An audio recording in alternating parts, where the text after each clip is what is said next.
cheap and bound piece. Why bound piece? வாங்க உறவுகளே, I am only English and Tamil. Please call me.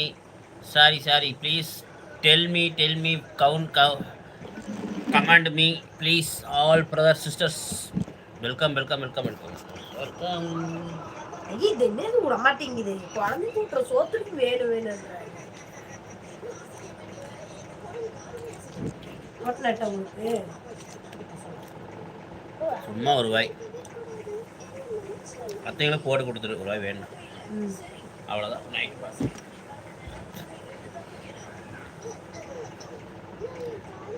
Biryani எனக்கு அருமையாகிடுச்சு.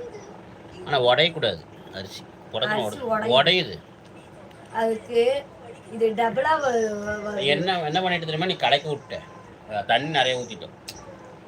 சென்டரில் போட்டால் அரிசி தண்ணி மேலே வரக்கூடாது. அப்படியே மட்டும் பண்ணி விட்டுருக்கோம். அடியில் மசாலா இருக்கணும், மேலே இது வந்து உள்ளே எல்லாம் கலந்துருச்சு, உள்ளே போயிடுச்சு. தண்ணி எச்சா இருக்குது சாப்பாட்டுல இல்ல கரெக்டாக இருந்தது. உனக்கு ஒரு டம்ளர் கம்மி பண்ணிட்டலம்மா. அந்த ஒரு டம்ளர் ஊற்றி இருந்தால் கரெக்டாக இருந்திருக்கும்.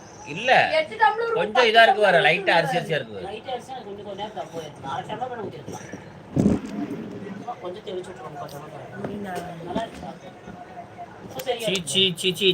சீ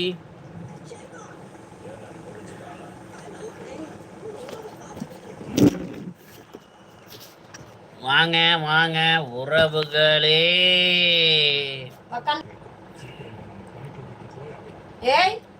பிரியாணி ஊட்டுலாம் ஆஃப் பண்ணிடு. சாட வச்சு யாரும் தூங்க வச்சிரு. பிரியாணி போதும். சுக்கா சாப்பிடுவியாடா? சுக்கா சாப்பிடுவியா?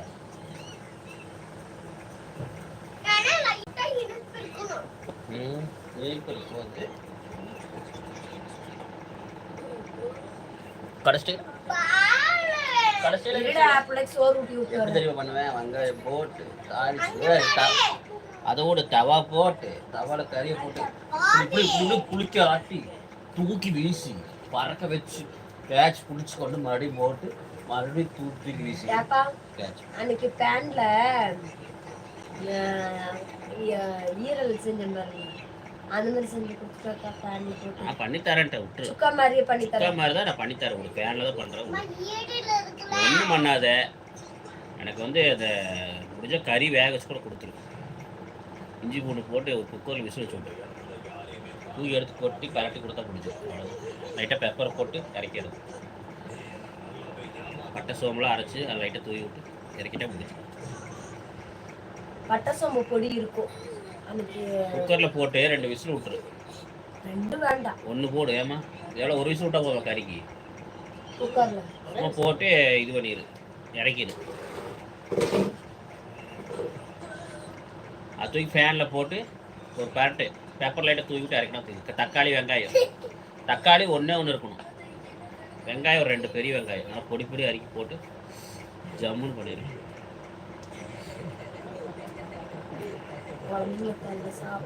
செஞ்சு கொடுத்து அனுப்பணும். நீங்கள் நேரத்தில் போவீங்களா நாளைக்கு? 9-10 மணிக்குள்ள வயசுக்கு. அப்பா வருதா இல்லை வேலைக்கு வியாபாரம் இருக்கான்னு கேளு. வியாபாரம் இருக்குதா என்ன வருதான்னு கேளு. வியாபாரம் இருக்குன்ட்டு இருந்தது. வியாபாரம் வந்தாலும் வியாபாரம் இதில் வண்டியில் வாங்கி வந்து எடுக்கணும். எல்லாம் முடிக்க எடுத்து பார்க்கலாம். உட்காரவே கூடாது. உட்கார பார்த்தோன்னா ஒத்துக்க மாட்டேன். வீட்டில் ஆளே இருக்கக்கூடாது. எப்படி நடக்கிறது போகிறது போக. அப்போதான் பொம்மி போய் 11 மணிக்கு நீ வேலைக்கு போயிருவேன். கூட்டாணி 12 மணிக்கு போயிரு, தொடைக்கலாடி 15 மணிக்கு போயிரு. மணி டக்குனு கூட்டு வருது. நான் வந்து 10 மணிக்கு முடிஞ்சா வந்துடும் பொம்மி. காலைல ஸ்கூல் விடுறது எதிர்பாரு. 10 மணிக்கு வந்தீங்கன்னா 10 மணிக்கு ஸ்கூல் வந்து அப்படியே வந்து அப்படி குழந்தை கூட்டு வந்து இல்ல 10 மணிக்கு வந்தீங்கன்னா 10 மணிக்கு வந்தானா கொண்டு போய் பொம்மி விட்டு போயிருவேன். பொம்மி வரலன்னா அப்ப நடந்து 10 மணிக்கு வந்து எல்லாம் மதியானம் அப்புறம் பொம்மி நடந்து போய். அந்த அக்காங்க 10 மணிக்கு தான் டிஃபனே சாப்பிடுறாங்க. அதுக்காக நான் வியாபாரத்துக்கு போக இருக்க முடியாது. நான் வியாபாரத்துக்கு அவளை நம்ப மாட்டான். நீ நடந்து போயிட்டே இரு. எப்பயும் போல தூள தொடுத்து பேக போட்டு கிளம்பிட்டே இரு. மம்மி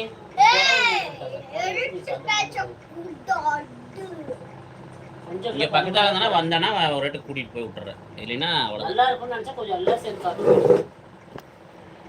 ரொம்ப 10 நாள்ல கேவலப்பட்டு